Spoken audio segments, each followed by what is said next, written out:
장관 후보자 15명이 이번 주 안에 모두 임명될 것으로 보입니다. 갑질 의혹을 받고 있는 강선우 여성가족부 장관 후보자도 현재까지로는 포함될 것으로 보입니다. 자, 이런 가운데 강 후보자에 대한 또 다른 의혹이 나와 주목받고 있습니다. 그런데 이번엔 대학교에서 있었던 일이라고요? 네, 그렇습니다. 강선우 후보자는요, 지난 2017년 1학기에 성균관대 겸임교수로 비교가족 문화론이라는 수업을 맡았었습니다. 그런데 TV조선 단독 취재에 따르면요, 개강 한 달도 되지 않아 갑자기 수업이 취소되는 무단 결강 상황이 벌어졌고요. 이후 5주 동안이나 결강이 이어졌다고 합니다. 당시 강의를 들었던 학생에 따르면 강의 시간이 임박해서 휴강 통보를 해오거나 강 후보자의 음성 녹음 파일을 틀어놓고 대체 수업을 했던 것으로 전해져서 학생들이 황당해하는 일도 있었다고 합니다. 강 후보자가 이렇게 무단 결강을 하게 된 이유는요, 당시 정치 활동 때문이었던 것으로 전해지는데, 당시 강 후보자는 문재인 대선 캠프에 합류하기 위해서 강의 개학 뒤에 한 학기도 채우지 않고 학교를 떠났었습니다.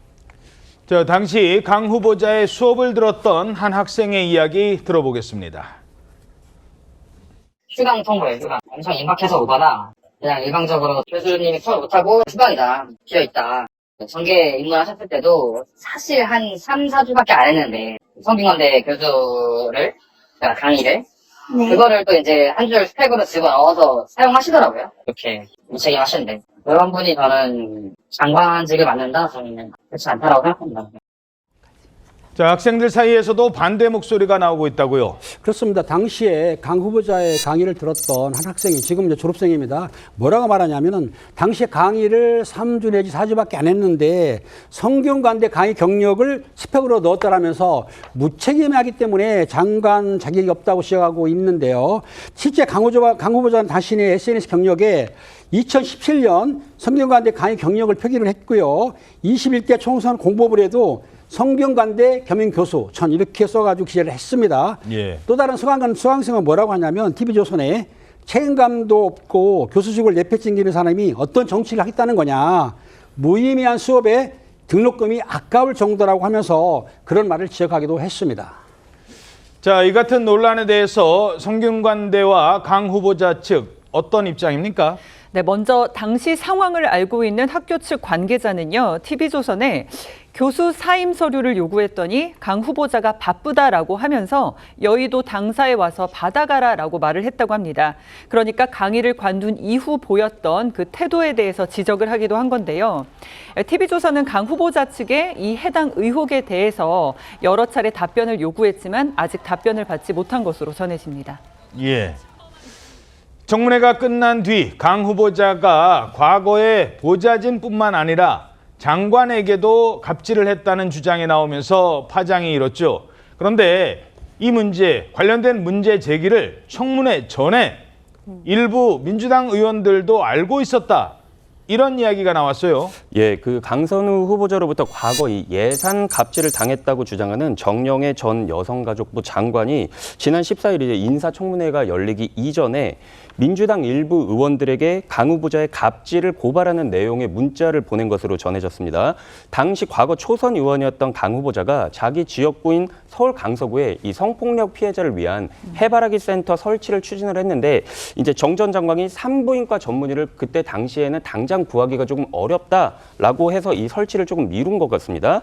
그러니 이제 강 후보자가 여가부 기본 운영 경비를 삭감을 하겠다 라고 하면서 이제 이른바 갑질을 했다는 내용인데요.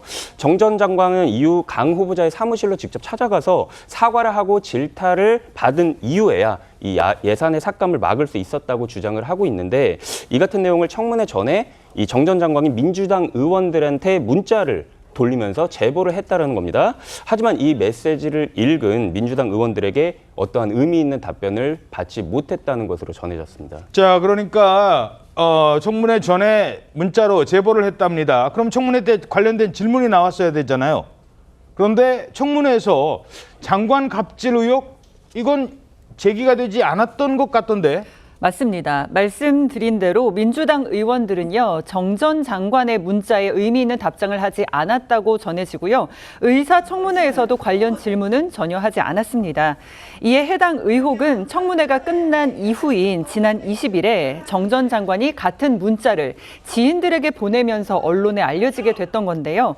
이에 여당 의원들이 갑질 제보를 받고도 침묵한 것 아니냐, 이런 지적이 나오게 된 겁니다.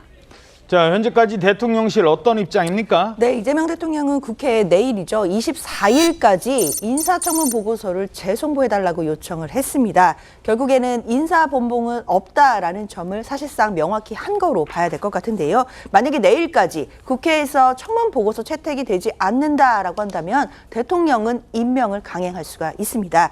그렇기 때문에 국민의힘에서는 국민을 우습게 보는 임명 강행이다, 이런 비판이 나왔습니다. 뿐만 아니라 강선우 후보자에 대해서는 인사청문회를 하루 더 실시하자라는 제안을 민주당에 해왔습니다. 자, 인사청문회 한 번 더 하자는 건데요. 민주당은 어떤 반응입니까? 민주당의 기조는 달라지지 않고 있는 모습입니다. 야당은요, 추가 청문회와 낙마를 요구하고 있는데 여당은 강 후보자를 여전히 엄호하는 기류입니다. 민주당 문진석 원내수석 부대표는 보좌진 갑질 의혹에 대해서요, 이렇게 말을 했는데 국회의원과 보좌진 관계는 일반적인 직장과 다르다. 그리고 사적인 심부름도 불만 없이 자발적으로 해내는 보좌진도 있다라고 주장을 했습니다. 이원영 전 민주당 의원도 SNS를 통해서요, 강 후보자에 대한 공격은 마녀 사냥이다라고 썼는데 논란이 되자 글을 삭제하고 해명 글을 올렸습니다.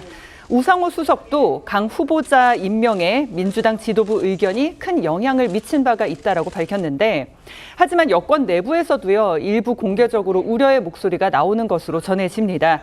이소영 의원은 국회의원과 보좌진 관계가 직장 상하 관계와 다르다는 말에 동의할 수 없다라면서 이번을 계기로 모든 의원이 반성하고 제도 개선을 해 나가야 한다고 말을 했고요.